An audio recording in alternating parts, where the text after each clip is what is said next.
Cheers, old man. Good evening. Here we are, same place, pretty much same time.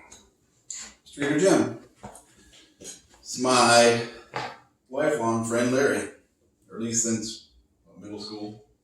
Oh my God, yeah, we were fucking running around on a playground, pulling down girls' pants and doing and jumping off the swing set, and busting our heads in. Yep. So we went through middle school, ended up high school together, played some ball together. Larry was a year ahead of me. He left, went into the service. Eventually I graduated, did the college thing. We might have run into each other once after you graduated, maybe twice. Maybe. It's probably close to the 18 or 19 years before we ever reconnected, though. Yeah, and ironically, through social media, we probably met on social media, 6 months or a year before I moved to Texas. Right, you hit me up wanting to know if I like Dallas. He was. I saw him. I found him on social media on Facebook. I've been on there for a little while. And I'm like, oh, Larry's on there. Cool. And we were getting ready to make a move from Michigan to Dallas. And I'm like, holy shit, Larry's in Dallas. What the hell? So he gave me some information, and next thing you know, we're in Dallas, and him and I are going to the shooting range together, and it was like we never missed a beat. This is true. And I've been here 10 years now, and we still do that. I mean, we hang out fairly regularly. We need to go to the shooting range a lot more, though. We do. So, ironically, I'm doing this thing now. It's kind of crazy. It's kind of fun. The boys that are training with me came over today. They're both kicking ass. I got nothing. I'm not going to get too far into it, but the guy that just started, never done his life before, is making some pretty big gains quickly. The young guy who was out of it is making some big gains. It's a lot of fun. We bust each other's balls to a certain degree, but we keep it friendly. I love it. And they both seem to love it. So I'm happy as far as that's going. Larry does some stuff. He's kind of like my free-spirited friend. I'm a risk taker. He's definitely a risk taker. I've taken some risks in my life. He's doing some cool shit. Extreme risk. We'll touch on that tonight. Well, you know what? He usually does well for himself. I know he's done some things. He's got a place to sleep. He's done some things that I don't know what the right words are. I don't know if you got screwed over, but things, sometimes you take some chances and things don't work out. No, when you're an entrepreneur, when you look at life in a certain way and, you have ideas and you want to, everything's a risk. Nothing's guaranteed. And most businesses that are successful, the people that own them and run them, have probably failed a dozen times, different things. So you can't let that, get you to the place where you give up on it. And I'm just one of those, I'm just a dumbass, hard-headed motherfucker that just don't listen. That's what my problem is. You know what? I'm gonna figure it out. He's not a dumbass. He's an optimist. Yeah, that's true. He is. That's why I look 20 years younger than I am. It ain't because I eat right or don't drink. I don't know if you look 20 years younger. Yeah, well, 20-something-year-olds that are always hitting on me. Well, they have daddy issues, though. It's like, oh, that's a whole other story. Yeah. Well, it's funny. We were talking tonight a little bit about what he's doing to help people, and some of it we'll just scratch the surface of that a little bit. But we're also talking about eating, nutrition and health, and how important it is. It's never too late. Everybody, gets so caught up in the industry of what health really is about. And honestly, when you look at conditions and around the world, it's different for everybody. It's not so specific to a certain kind of diet or a certain type of routine or exercise, but you do need certain things in your diet. but most people that live to be older, you've got different regions of countries all over the world that people are doing different things. So there's not a very specific combination, right? Exactly. That's what we were just talking about. Yeah, exactly. So, there's not a secret formula, I don't think. Honestly, your body adapts, to be honest with you. And I do medical research, so, when I say that, it's like, everybody wants you to have a certain diet. They got all these keto play, blah, blah, blah, whatever. Low carb, high protein. It's all a bunch of bullshit. What it is just eat natural stuff. Eat natural stuff, eat your vegetables. You want an alkaline environment. Your body will regenerate and heal itself. It was made to do that. And the ingredients that you need to do that are all natural. They exist to solve everything. It's kind of old school stuff. Well, I don't think that we've even scratched the surface of, what's available. And, to cure all kinds of different autoimmune issues and dysfunctions and diseases and cancer and all of that. Because what we need is actually out there. It's just. But I think, okay, my older brother had prostate cancer surgery today. He also has Lyme's disease. So him and his doctor elected to surgically remove it and monitor it. And prostate cancer in this day and age, from what I know about it, the research that I've done, it's one of the most treatable ones that there is if you catch it early. And with his Lyme's disease and some other things he's had going on over the years, he's pretty regular with his checkups. So they probably caught it pretty early, and it'll probably be fine. And the background on that short story is, this is my brother that my siblings are quite a bit older than me. My father passed away when I was 20, which would have made it Duff 35 years old at the time. So is prostate cancer hereditary in your family? Or is it something that's... He's the only one in the family that I know that's been diagnosed with it. But, he was that person that was... I come from... my father was the third generation in the family that owned a family farm. It was a family farm. But my great-grandfather cleared the land, my grandfather cleared most of the land, my dad cleared the rest of the land. And my brother stayed there as long as my parents kept it. He didn't want to buy it, he didn't want to continue with it, but he's always had that, and he still does have that work ethic. But he got a little down on himself about some things, the way I saw it, for a few years. He got this the Lyme's disease kind of kicked his ass. And he was just psychologically and everything. And then a few months ago, I'm talking to him, and we had a great conversation. I'm doing this, I sold this, I'm building this. And he was like, I'm going to do that. And I'm like, we got done with the conversation. I'm like, hey, welcome back, buddy. Now listen, hard-headed, stupid motherfuckers like you and me, we're too stupid to get depressed. Because we're those guys that played football, all the sports, grew up. He was that working hard. Well, he was too, but somewhere later on in life, something happened. Okay, where depression sunk in, right? Because he can't. It did. The first time that you're not able to work yourself out of a problem or situation, and you need help, for some people like us, because we're so fucking hard-headed, we don't like asking for help. We don't, and he doesn't either. But so depression, and that when that stuff sets in, it makes everything worse. Now, it's a staple for him to go back to whenever something goes wrong. And he did. He was doing great, and then he got this diagnosis, and he got a text me, I got the, and he had surgery today. He did text me, I had surgery, I feel like I got hit by a truck. And I'm like, well, you probably should. I'm sure they knocked your ass out. But I want him to get back to, I'm going to kick this in the ass, I'm going to be fine, and I'm going to carry on with these things he has going on. So where's the support? He's got a lot of good things going on, too. Is he married? Yeah. Okay, so he's married. He's got a support network. He's got kids. Yep. Okay.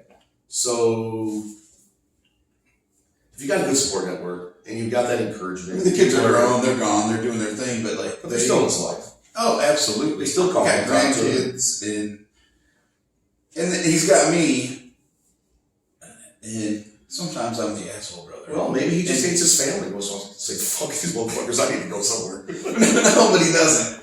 But the funny thing is, when I say I'm the asshole brother, That happens once a weekend for me. it's not the. It's the. I'm the brother that's telling him, hey, you need to buck up and kick this in the ass. Like, what other choice do you have?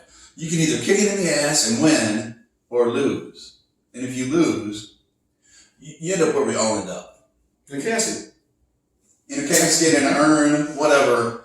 We all end up dead. And I've said this for probably since my dad passed away when I was 20 years old. And by the time I was 21, I realized, and I looked up to my dad a lot. We did not have the best relationship. He was all about work. Your dad was a farmer. Those guys, their facial expressions don't change. I'll bet your dad. We didn't sit down and have this conversation ever. These guys are farmers, man, they work 18 hours a day. Every You day. know, We were dairy farmers, so that was 365 days a year. it never stops. But they're the most reliable, helpful, generous, but they work so many hours, there's so much pressure, there's so much, they have to be able to handle the stress. Anything that happens with their cattle, anything that happens with the weather, anything that happens with their crops, anything that, if there's a drought or too much rain, every little thing affects their life. So, and they work way too hard for a little bit of shit they get to make it worth the while. And that puts so much. I've only met just a very few farmers that ever had that personality, that you'd be like, oh, you can't, you're not a farmer. No, they usually don't glow. I mean, They're not the funnest people to be around. when the corn's growing well and the alfalfa's growing well, Yeah. you see that moment. They don't get up to the bar very much. Never. But no, when the alfalfa's doing really well, you see that moment where they walk out in the morning and they smile. Yeah. And sometimes that moment's good for a couple months because then it's all about how do we get that in the barn. Oh my God. I never thought I would have heard you say walking out, looking at alfalfa and smiling because it looks so good. Because that's nothing but work. That's what made my baby smile. But that means the cows are getting fed and we're going to have milk to sell. And, if you're an That whiskey anti-milk, went down way too fast. if you're an anti-milk person or if you have lactose problems, I'm sorry. That's how we made our living. I love milk. I love cheese. And if you don't, that's fine. Did you drink? You didn't drink pasteurized, did you? You drank. No, we drank it. There were many mornings where I milked the cow into my cup and drank it warm and sweet. Fuck yeah. That's all we do. We had a big bulk tank that it all went into, and we would it had a big, almost like a reverse fan in the tank that rotated it so it kept the cream and the milk mixed, because when you sell your milk, it's got to cream rising, yeah. It's got to have X amount of milk fat for it to be grade A milk.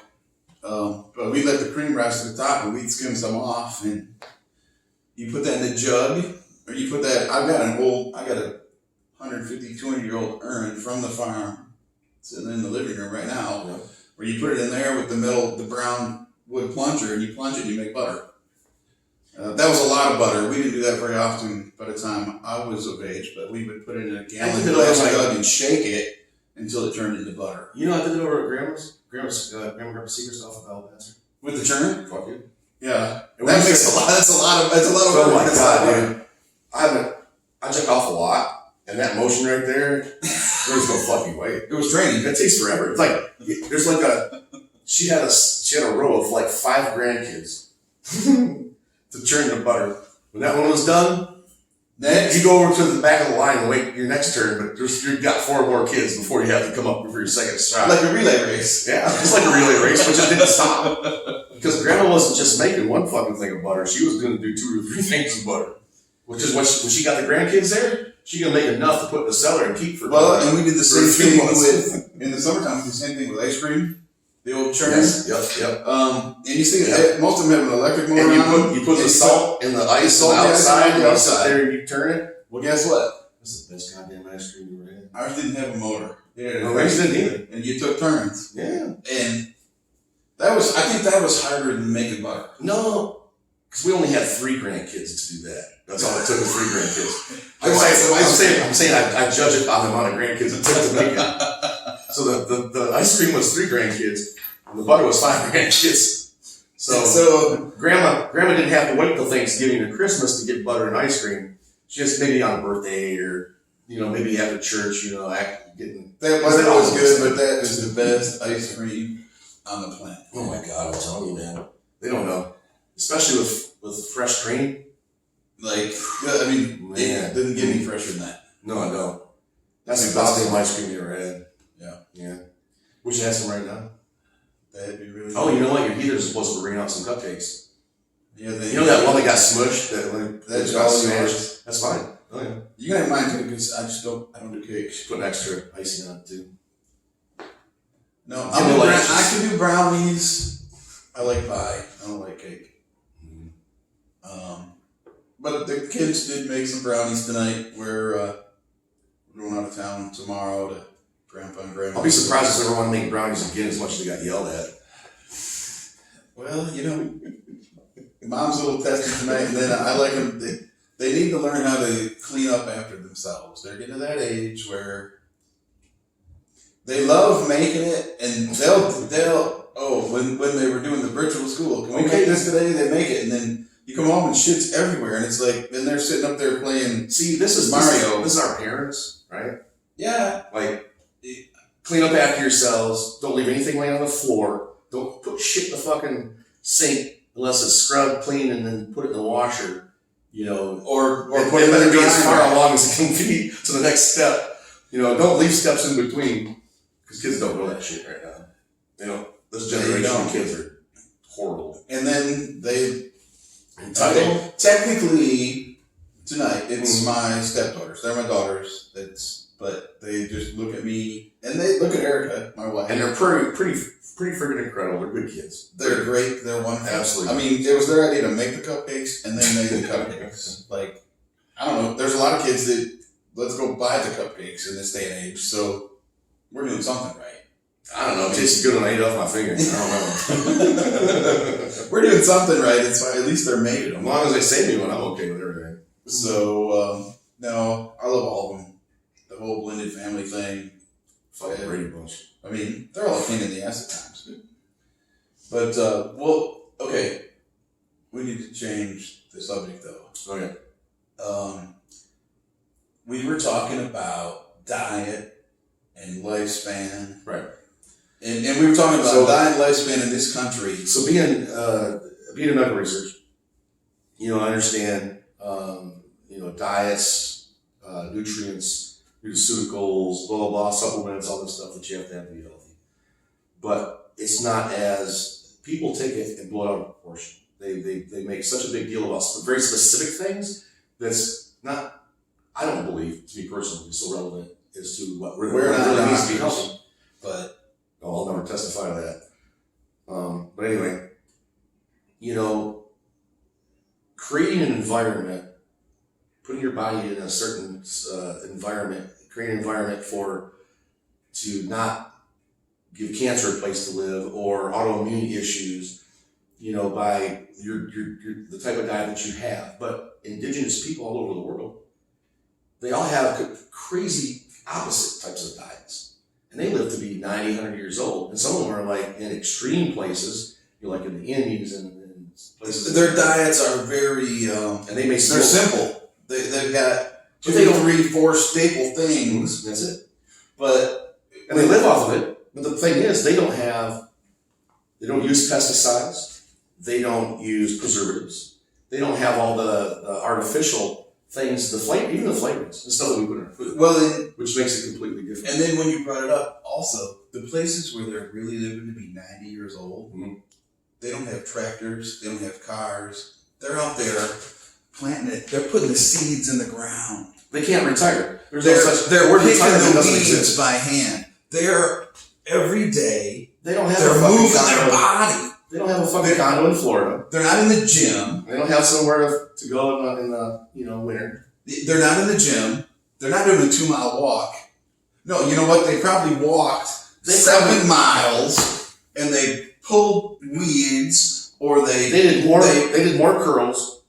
They walked more miles. Did more curls. Did more squats. Did more. Now, and you're talking kinetics. You're talking. You know, you're not. So you're not. There's that. That's not. They're not. You don't have to. They're not trying to look good. They're not trying to. They're doing what they have to do to live. And guess what they're doing? They're living, and they're living a long time. Mm-hmm. Think about it, okay? And I'm not saying our system of life isn't freaking amazing, but when you get to these first world problems that we have, we created them. Well, and you know why? Because if I want to change my appearance, because I'm getting wrinkles, I go to Botox. But guess what?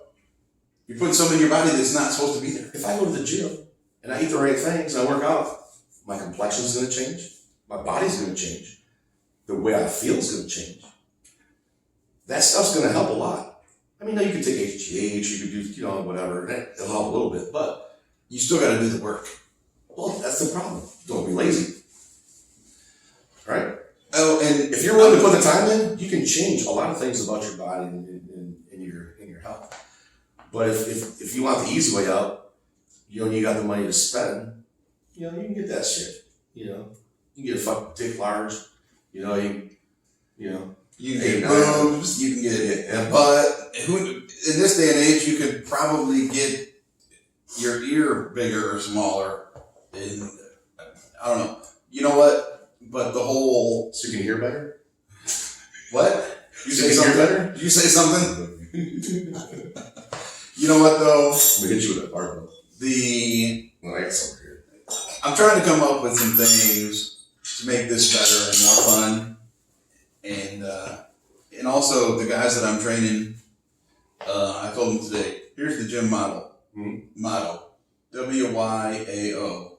Work your ass off. And you know what? That's what my grandfather did. That's what my dad did. That's what your dad did. That's what your grandfather did.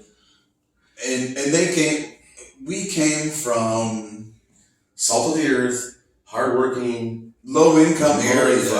I believe our school district, they had to, was the lowest amount of money spent per student per capita in the state of Michigan when we went there. You think so? And geographically, it was the largest school district. I remember riding the bus when I had to ride the bus before I got an hour and a half. It's an hour and a half ride on the bus. If you were one of the first kids on the bus, hour and a half, 2 hours before you got to school. Yeah. The bus would pick you up at like freaking 6 in the morning. Yeah, you had to get up at 4:30 in the morning just to get ready. And if you grew up on the farm, you had to get up at 4 to feed the calves and do your chores before the bus picked you up. Oh, I got one. Not that I would know anything about that. Or if you had to pump water from the well to heat on the wood stove, to take a bath in the morning to mix with cold water before you went, and then you had to get wood to the wood stove to wait, because it was usually down to coals in the morning. Let me keep on going, there's much more. No, I'm just saying. But you have to get up early to light the kerosene lantern. Start the generator. And I had to walk 1.5 miles, and I'm not, when people say I had to walk 1 mile to school, no, I had to walk 1 mile down the road I lived on, because it was a driveway on 40 acres, out to the dirt road where the bus picked me up. To get to the bus. Of course, now in the summer, I did have a bike that I could drive a little BMX on. But in the winter, you can't ride that motherfucker out there. No! And it's funny. I guess I could have skied, but when I met Erica, she told me she was from a small town. Mm-hmm. I'm like, okay. And this was, by the time I met her, we've been married for a little over 5 years now. Mm-hmm. So 7 years ago, I grew up in Vernon, Texas. And Vernon isn't much, it's probably not quite as big as West Ranch, right? But West Ranch was the big town when we grew up. Like, I remember when I was about 5 years old, they got a McDonald's in West Ranch. And I was like, oh, what, 10,000? Oh my God, and a Kmart. 20,000. And I don't know, some of you won't even know what Kmart is, but I remember when that was like, oh, that was big. that was when they got a Kmart, there was a toy aisle when I was 6 or 7 years old that I could go and show my parents the shit I dreamed about for Christmas. I didn't have to look in the Sears catalog anymore. I'm not trying to date myself, Jesus. But where we came from, that's how it was. How many years older than you? But we had friends. We have friends now that were from Detroit that didn't have to do that at that point in time. So when I lived out off of Turtle Road, and I would ride my bike into play with Paul and Mike would ride with me. I used to ride to Prescott, 8 miles one way. Yeah, 7 miles one way, and that's not a fucking 12-speed bike either. You're talking about a 1-speed BMX Huffy from 1985 down the dirt road, 1982 in the hills. Oh, I did with no shoulder to the road. Watch for cars, kids. You know. No cell phones. There's no cell phones, no pagers, nothing. Yeah, rotary dial. We had a party line phone where there were 6 people on the street that if you were talking to somebody, could pick it up and listen to you. Yeah, that's right. But you could dial 0 for the operator to do an emergency phone call. And I'm not trying to say that we're old. No, I think no, we're already accomplished that. The whole work your ass off motto thing, though, where I came up with it and how I look at it, we do that. We do that if it's our current job now in the world we live in. If we're gonna go to the gym, and I mean I've been doing this workout thing forever. I don't come out here to just like go through the motions ever. Every once in a while I have one of those workouts where I'm like, I feel like I just went through the motions today, and then I'm pissed. Well, you know what? I tasted the Kool-Aid. I'm a little lazy sometimes, but I still have that workout. I mean, I still, you know. Well, then do I what can you're place doing. it because You have the drive. You have the so I've owned multiple businesses. And I've restaurants. And I'm an insurance company. And I've done a lot of things. Now I'm doing clinical research, and I'm getting ready to go to Brazil to do a study, you know, on autoimmune modulator. So I've got so many pokers in the fire. But the thing is, you make your money and you've worked 12 hours a day, 7 days a week for so long, you take a break. Well, one of my breaks was about a year. I sold my insurance company. It's like, fuck this. I'm going on 50 years old. I've had a break. I've been working my ass off for 50 years. I'm tired. I had money. And it's like, but still, I haven't done that. But still that it's so easy. It's like muscle memory to go back to the gym. You haven't worked out in 5 years. It's the same thing. I mean, it's so you get bored. I just can't lay around. I'm not that person. Like my dad, right? He's retired. He wakes up early in the morning. He's out piddling around because he knows if he comes in the house, mom's gonna give him a to-do list. So he stays away from that shit because he knows he's just gonna get more shit added on to the shit he already got. Yep. And you know, when you pile shit on shit. My mother is almost 87 now. Mm. And in the last couple of years, we've had some conversations. I'll call her, Mom, how you doing? I'm okay. And this COVID, she hates this COVID shit. I mean, she's being careful. She's 87. She's not going out because she doesn't want to get it. And she's flat out told me, she's like, if I get it, it might be the end of me. And she's still healthy, spunky for the most part. She's not interested in getting on an airplane and for 6 hours of traveling across country anymore. She's like, you want to see me? You gotta come see me. So, and that's in the works. But and then she'll call me. I'll call her, Mom, how you doing? She's like, you know, I ain't done much today. I'm like, Mom, you're 87. Yeah. You're an old farm wife. She used to bale hay. But the mentality. But her mentality, she's like, it's ingrained in your head for so long. Well, and she's one of those. She thinks she has to vacuum her entire house every day. I'm like, Mom, it's just you. Like 3 rooms you didn't even go into. No, but that's what they do. No, my mom sweeps. She doesn't now though. And mops. No, now though she's like maybe not every day, but every other day, or at least they have. She's starting to realize that I'm 87. I don't have to do that every day. And I'm like, Mom, there's 3 rooms in the house that I guarantee you didn't go in yesterday, and nobody came over because of COVID. Why? You're gonna wear out the carpet with the vacuum, Mom. Let it be for a few days. Hey, it'll be fine.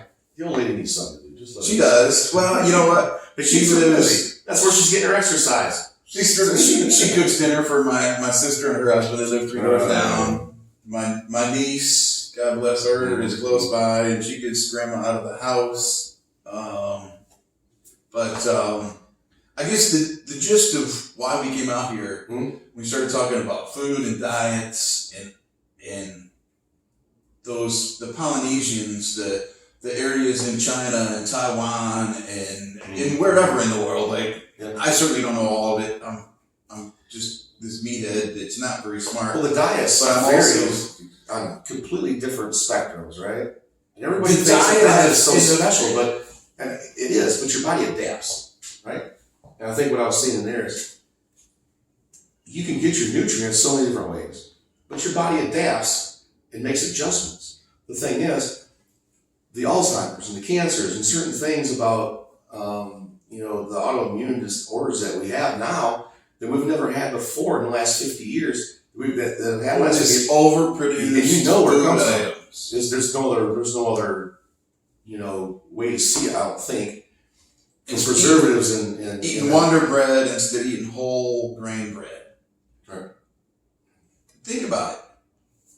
I mean, I'm not going to argue with you and say a Wonder Bread PB&J isn't pretty fucking tasty every now and then.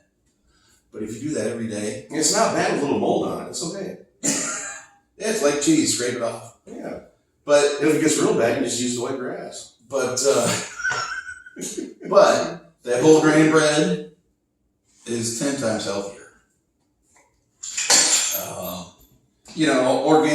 Organic things are probably a whole lot better. I'm not going to tell you how to spend your money. I don't know how much money you have.